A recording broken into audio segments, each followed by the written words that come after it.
21ನೇ ಕವನ ಮುಗಿಯಿತು. ಈಗ 22 ಹಾಗೂ 23ನೆಯ ಕವನ, 4ನೇ ಸಂಧಿಯ 22 ಹಾಗೂ 23ನೆಯ ಕವನ. ಸಕಲ ಭಂಡಾರವನ್ನು ಭೂಸುರ ನಿಖರದಲ್ಲಿ ಚೆಲ್ಲಿದನು. ಸಕಲ ಭಂಡಾರವನ್ನು ಬ್ರಾಹ್ಮಣರಿಗೆ ದಾನ ಮಾಡಿದನು ಅಂತ. ಸಕಲ ಭಂಡಾರವನ್ನು ಭೂಸುರ ನಿಖರದಲ್ಲಿ ಚೆಲ್ಲಿದನು. ಸುಜನ ಪ್ರಕಾರವನ್ನು ಗಾಂಗೆಯ ಧೃತರಾಷ್ಟ್ರರಿಗೆ ಕೈಗೊಳಿಸಿ ಚಕಿತ ಚಿತ್ತನು ಮುನಿಹತಿಯ ಪಾತಕದ ನೆತ್ತಿಯ ಸಬಳವಾವುದೋ ಸಕಲ ಯೋಗಾವಳಿ 7ನೇ ನೈತಿದನೋ ಕಾನನವ. ಅಂದರೆ ಭಂಡಾರದ ಸಮಸ್ತ ಧನವನ್ನು ಬ್ರಾಹ್ಮಣರಿಗೆ ದಾನ ಮಾಡಿದನು. ತನ್ನಾಶ್ರಯಿಸಿದ ಪರಿವಾರದ ಸಜ್ಜನರನ್ನು ಭೀಷ್ಮ ಧೃತರಾಷ್ಟ್ರರ ವಶಕ್ಕೆ ಕೊಟ್ಟನು.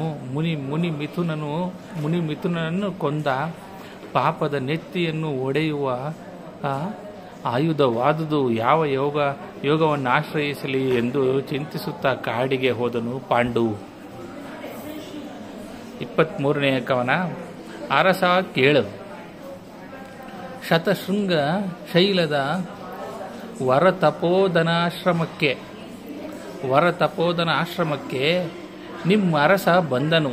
ವಂದಿಸಿದನ ಪರಮ ಮುನಿ ವರರ ಹರ್ಷದಲ್ಲಿ ಜಾಬಾಲಿ ಗಾರ್ಗ್ಯ ಗಿರಸ ಗಾಳವ ಗೌತಮಾದ್ಯರು ಧರಿಣಿಪನ ಸಂಭಾವಿಸಿದ ಅರ್ಘ್ಯ ಸನಾದಿಯಲ್ಲಿ. ಅಂದರೆ ಪಾಂಡುವು ಕುಂತಿ ಮಾದ್ರಿಯರೊಂದಿಗೆ ಶ್ರುತಶೃಂಗ ಪರ್ವತದ ಋಷಿಗಳ ಆಶ್ರಮಕ್ಕೆ ಹೋಗಿ ಋಷಿಗಳಿಗೆ ನಮಸ್ಕರಿಸಿದನು. ಅಲ್ಲಿದ್ದ ಜಾಬಾಲಿ ಗಾರ್ಗ್ಯ ಅಂಗಿರಸ ಗಾಲವ ಗೌತಮ ಮೊದಲಾದ ಋಷಿಗಳು ಹರ್ಷದಿಂದ ಅವನನ್ನು ಸ್ವಾಗತಿಸಿ ಆಸನ ಅರ್ಘ್ಯ ಮೊದಲಾದವುಗಳಿಂದ ಉಪಚರಿಸಿದರು. ಧನ್ಯವಾದಗಳು.